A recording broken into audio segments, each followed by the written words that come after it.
နိုင်ငံတော်ပြဆက်ခေါင်းမပါတဲ့ရထားတစ်စင်းကဘာကြီးတဲ့မောင်းဝင်နေတယ်လို့တစ်ပင်ကိုအမြင့်တွေဖြတ်ပြီးမြေပြင်ပေါ်ထောင်ပြထားတယ်လို့ဖယိုဖယဲလှပါတယ်ပြီးတော့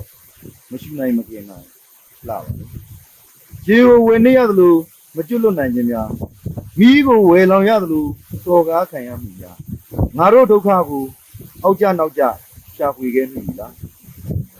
နှကန်းတွေတစ်ဆက်ဆက်တုံနေတယ်လက်တွေတစ်ဆက်ဆက်တုံနေတယ်စိတ်ဟာ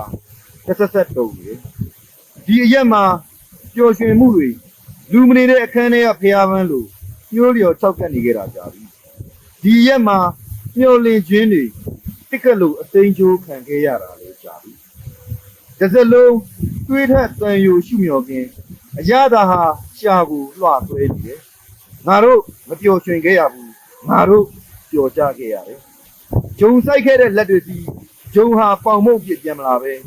ဂျုံဆိုင်ခဲ့တဲ့ဘဝတွေစီဂျုံဟာကြည်တံဖြစ်ရောက်လာခဲ့ပါပေါ့ခိုးသားသမားတွေရဲ့ရန်ထက်ရေဘေးမိဘေးဘဝတွေကိုလမ်းဘေးသွဲချထားခဲ့တယ်ရေဘေးမိဘေးထက်မင်းဘေးအန္တရာယ်ကအရာအလုံးကိုငရေတွေဆွဲချသွားခဲ့တယ်အရှင်လက်လက်တယောက်ချင်းပြက်ကြရအရှင်လက်လက်တမိသားစုချင်းပြက်ရအရှင်လက်လက်ကဘာပြက်တယ်လို့စောက်တည်ရနေကြရဤသူတဦးဟာသမဒရဲ့ခမင်းသားပွဲဝိုင်းကအသားစားကိုခွေးလို့ရှာနဲ့ခိုးရက်နေရတယ်ဒီဒေသမှာအမှန်တရားဟာအသက်တစ်ချောင်းဒီဒေသမှာဉာဏ်ပညာဟာတန်ချေချင်းခက်ခံထားရတဲ့အကျဉ်းသားအာနာရှင်ဟာပြည်သူကိုလက်နဲ့တာစကားပြောတယ်မြေခွေးတစ်ကောင်လိုသွေးခေါ်တတ်သူဟာမြေခွေးတစ်ကောင်လိုသာကောက်ကြည့်ရုံမှာတက်ပြီလေမယ်ဒီနိုင်ငံမှာပြည်သူကုန်သွေးကိုရေစုပ်စက်နဲ့စုပ်လို့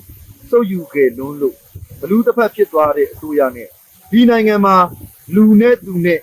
မတူတော့တဲ့နိုင်ငံသားတွေတော်ပြီးနောက်တစ်ခါသူဘယ်အာဏာယူလက်နဲ့မှနိုင်ငံတော်အလံကိုမလွှင့်တော့ဘူးကိုရှာ